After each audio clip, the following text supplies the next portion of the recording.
আপনারা যেসব ক্লেম করছেন সিএনজিতে নৈরাজ্য চলতেছে রাস্তাঘাটে, নৈরাজ্য বন্ধে কী কী পরামর্শ দিতে পারেন বা কীভাবে সমাধান করা যায় সেটা আপনি এই বিষয়ে আপনি কতটুকু মন্তব্য করতে পারেন?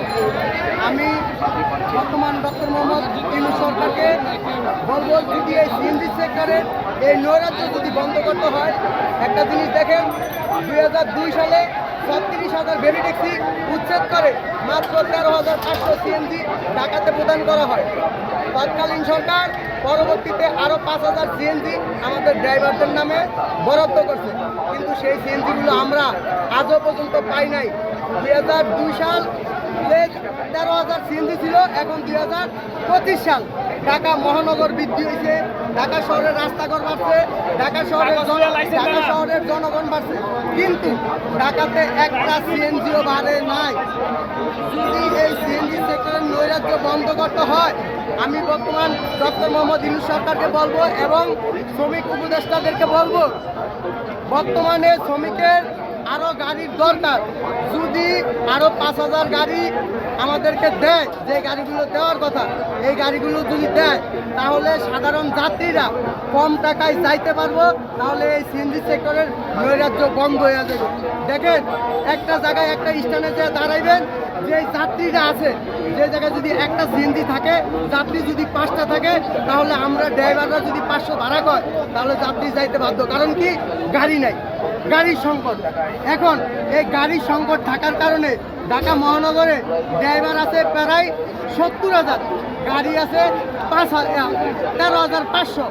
এই যে 70,000 ড্রাইভার, সরকার গেজেট করছে সিএনজি ড্রাইভারদের কাছ থেকে জমা নেওয়া হবে 900 টাকা, কিন্তু মালিক পক্ষ জমা নিতেছে 1200 থেকে 1600, 1400, যে যেরকম পাচ্ছে এরকম নিতেছে। মালিকরা আমাদেরকে বাধ্য করে যাত্রীদের কাছ থেকে ভাড়া বেশি নেওয়ার জন্য। এখন আমাদেরকে জমা করা হয়েছে 900, মালিক নিতে 1800। এখন আমরা এই টাকাটা কোথায় থেকে আইনা দিই? অবশ্যই আমরা যাত্রী থেকে আইনা দিই। কি কারণে আজকে রাস্তা অবরোধ করেছে? এই কারণটা হচ্ছে একমাত্র যে আজকে 50,000 টাকা একটা শ্রমিকের উপর আইন করা হয়েছে, যদি মিটারে যদি না চলে তাহলে 50,000 টাকা জরিমানা, অন্যথায় 6 মাসের জেল। একটা জিনিস উপদেষ্টার ভাবা উচিত ছিল একবার, যে এই শ্রমিক কিভাবে 50,000 টাকা জরিমানা দেবে।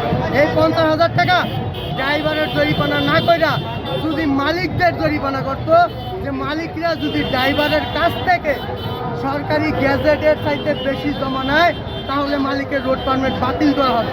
কিন্তু তারা এই আইন পাশ না করা, তারা পুরা মানে দারবারদার মানে চড়াই দিচ্ছে আমাদের ড্রাইভারদের উপরে। এই কারণে আজকে সমস্ত শ্রমিক আর মনে করেন যে সহ্য করতে না পারে রাস্তায় নেমে গেছে। যদি এই অরাজকতা ঠেকাতে হয়, প্রতিটা ড্রাইভারের লাইসেন্স দেখা গাড়ি দিব, সিলিং পদ্ধতি বাতিল করে দিব। আপনারা অনেকে জানেন যে একটা মেট্রো সিএনজির দাম 28 লাখ 30 লাখ। আপনারা কি জানেন যে 28 লাখ 30 লাখ টাকা একটা সিএনজি কেন হয়েছে? এই দেশটার ভিতরে একটা সিন্ডিকেট কাজ করছে, স্বৈরাচার পলাইছে। আপনারা সবাই জানেন স্বৈরাচারের রক্ত এখনো এই দেশে রয়ে গেছে।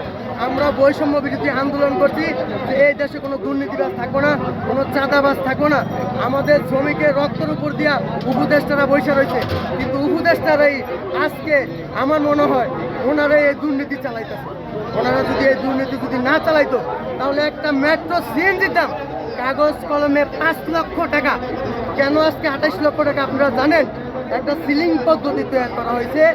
এই যে গাড়িগুলো দিছে, এর চাইতে বেশি আর একটা সিএনজি কেউ কিনতে পারবে না। আপনারা দেখেন সব সেক্টরে নতুন গাড়ি কিন্তু নামতেছে। আপনি আজকে যান একটা প্রাইভেট কার কিনবেন, কিনতে পারবেন।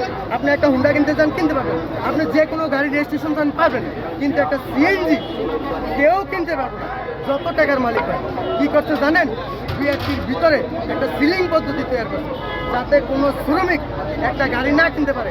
এখনও কাগজ কলমে একটা গাড়ির দাম 5 লাখ, কিন্তু ওনারা বিক্রি করতেছে একটা সিন্ডিকেট করে 28 লাখ, কিন্তু কাগজ কলমে এত দাম না। এই সিন্ডিকেটটা যদি ভাঙা যায়, সিলিং পদ্ধতিটা যদি বাতিল করা যায়, আশা করি সাধারণ ড্রাইভার 5 লাখ টাকা দিয়ে একটা গাড়ি কিনতে পারবো, যাত্রীর সেবা নিশ্চিত করতে পারবো। যদি বর্তমান সরকার নতুন আইছে, যদি সিএনজি যদি নতুন না দিতে পারে, তাহলে ঢাকা তো কিছু সিএনজি আছে আপনারা জানেন, জেলার গাড়ি। এই গাড়িটারও যেই টাকা ট্যাক্স রেট পায় সরকার, মেট্রো গাড়িরও এই কয় টাকা ট্যাক্স রেট পায়। জেলার গাড়ির দামটা, মেট্রো গাড়ির দামটা। আমি বলছি না যে জেলার গাড়ি চলতে দিতে হবে। যদি সরকার যদি না পারে, নতুন গাড়ি দিতে যদি না পারে, আপাতত আমাদের শ্রমিকদেরকে হুকুম দেখ যে তোমরা জেলার গাড়ি কিনে চালাও। তোমাদের কাছে যদি 28 লাখ টাকার নিচে যদি গাড়ি না বেচে, তোমরা জেলার গাড়ি কিনে চালাও। যেহেতু জেলার গাড়ির রোড পারমিটের যেই কয় টাকা, মেট্রো গাড়ির রোড পারমিটের এই কয় টাকা, তাহলে জেলার গাড়ি